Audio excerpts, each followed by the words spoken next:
Well, good afternoon.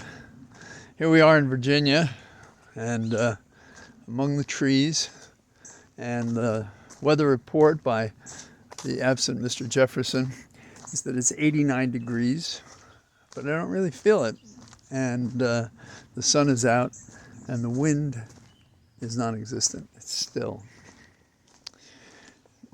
In court today, there are some interesting and fun things going on.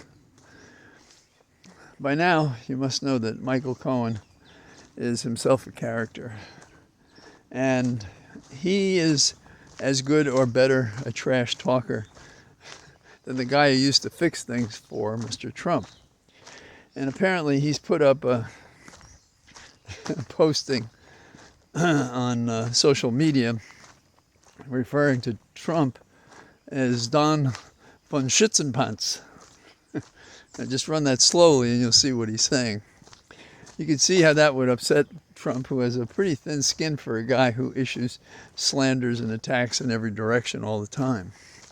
I've always thought that the person to take him on would be somebody who knew how to street talk in New York, and I think that Cohen is that guy. And Cohen's the guy who was used by Trump as Trump uses everybody. And I think we'll hear that's part of what they'll be arguing at this trial. You've probably seen Jurassic Park. If you have, there's a scene where all these enlivened species of prehistoric times come to life again by modern science. And there's a scene where a goat is tied to a rope, plainly there as an attractive nuisance for one of the prehistoric beasts. And there's lightning and dark, and when it stops, the goat is gone. The goat is Trump. That is to say that the trial has now moved into places where it's going to be very difficult for Trump to win. Impossible, perhaps. But, we have to count on humans to get it. And I think they will, and I'll get to that in a moment. There's two parts today, which is that Trump was called to task for his attacks on the jury and witnesses. And the prosecutor from Bragg's office, who's apparently following this and handling it, said that Trump's remarks had an air of menace. And at one point, the judge was saying, in response to a very weak defense about, oh, he's not doing anything, to, didn't Trump position himself in such a place at the courthouse to attract attention and to make those statements? And his lawyer, who blanches all the time, said yes. And Trump didn't want him to say that, and there was a visible exchange in court between the two, a look, if you will. The jury's not present for any of that part.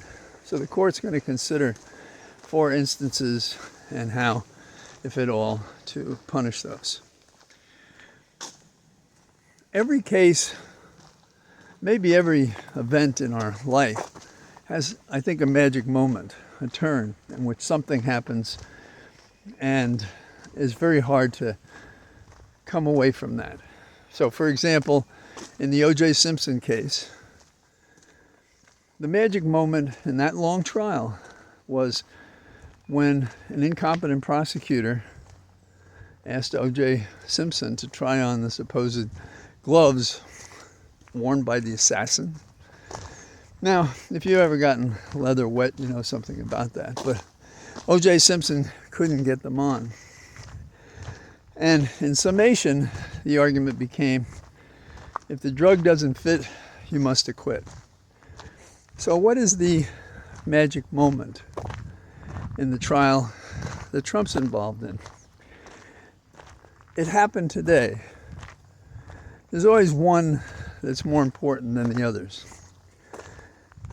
And I want you to keep in mind that the government had to disclose and did disclose the information of this piece of evidence I'm going to discuss.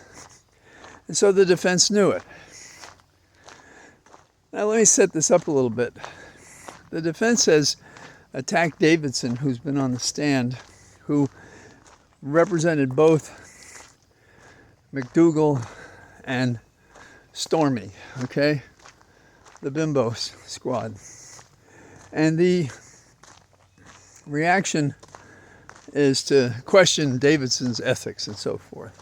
But one of the punchlines is, so you always dealt with Cohen. In other words, you didn't see Trump until you came into this courtroom.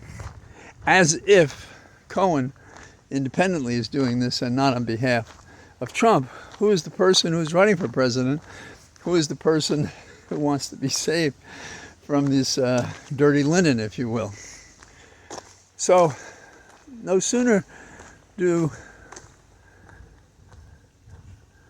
they go into the fact that Davidson hadn't seen Trump until he was in that courtroom, they put on a tape.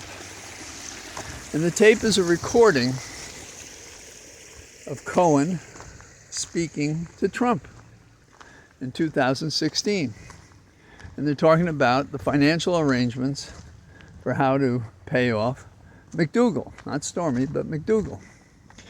And in other words, they're talking about the payoff.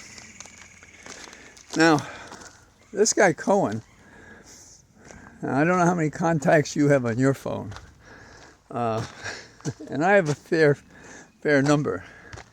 Cohen had 39,475 contacts on his phone.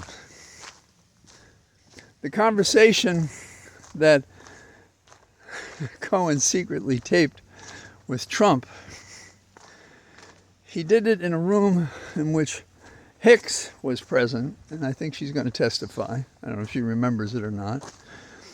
But it's interesting because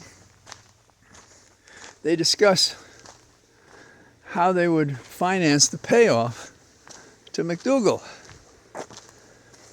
Now you get my point, right? My point is, here you have Cohen talking to Trump, confirmed by a tape with Trump. That's a magic moment. Now, did the jury appreciate it? Was it buried in the courtroom? I don't know.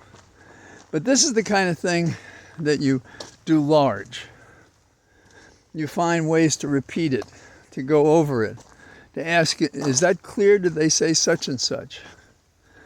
Because it proves there is no defense.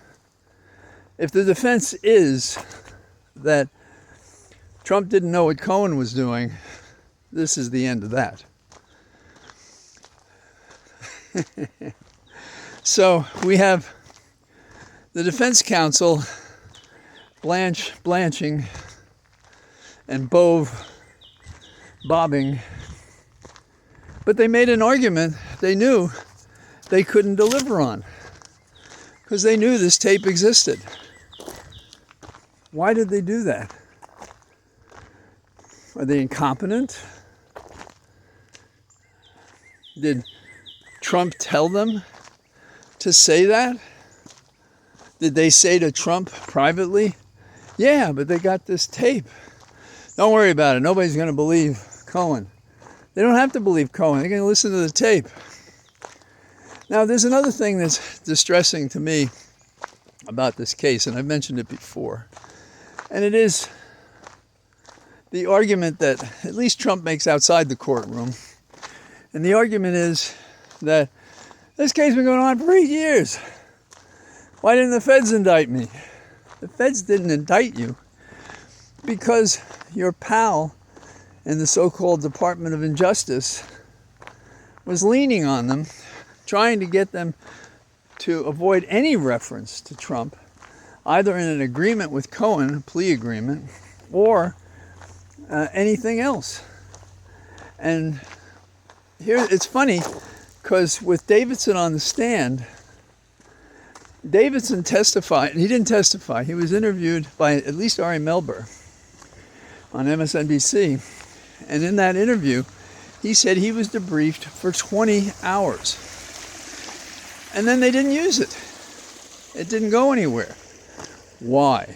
It didn't go anywhere because Barr was all over Berman, who was the U.S. attorney, and doing everything he could to confound an investigation that was going to pop out with Trump in an indictment or as an unindicted co-conspirator or anything else. So it was Barr who was killing the Trump angle, and Davidson didn't fit that story. And prosecutors don't spend 20 hours talking to someone if they intend not to use the testimony. I didn't. They didn't. And there are probably notes that may or may not have been communicated from the Southern District to D.A. Bragg's office. Now, you can say, is this just you talking? Well, no, because this is one of those things that was done out in the open. That is, Barr claimed that Berman resigned when in fact Berman had not resigned. Barr wanted to get rid of Berman because he didn't want Berman, as safe as he may have thought he was at one time, to continue to pursue the angle that was Trump. Now, if you want a good read on the details of this, get yourself his book, Holding the Line. I fault Berman for keeping this peace and not talking about it until his book came out in 2022. But it has relevance now. Now you may ask, how do we deal with the fact of Trump talking about it outside the courtroom, getting it into the courtroom? And I'm not sure that you can hold, well, there are ways to hold Trump accountable for what he told, as I'm sure he did, Barr, to get on this matter and to bury it. And you know, Barr's been on a campaign to be helpful and understanding and to turn against Trump, to cover his own hefty behind. And so, and it's working, because people have him on and they enjoy having Barr attack Trump, but they ignore what Barr did for Trump. It's a devilish business, but that's how it seems to work. So the next time you hear somebody say, oh, you could have done this 8 years ago. Yeah, they could have. And Trump, by Barr and other people in the so-called Department of Injustice, they could have done something about it, but they didn't. So if you want a story about how our government is broke, this is it. And this trial is going to set it straight. And just like that goat in Jurassic Park, this guy's going down. And the magic moment, maybe this tape recording, or other things. Now, can things go wrong? Of course. This is the world. Suspense. Uncovered possible alternative events. But you see, I don't think these lawyers have the moxie, the guts, the depth to mount the defense. And if there's somebody on the jury that likes Trump or cares about him, I'm not sure they can find a way to say for, 30 plus counts that they'll hold out and not convict. So it was another great day for the people, another bad day for Trump, and more are coming. So I say hello to you from my Cathedral of Trees, and with any luck, I'll be out again tomorrow. Bye-bye.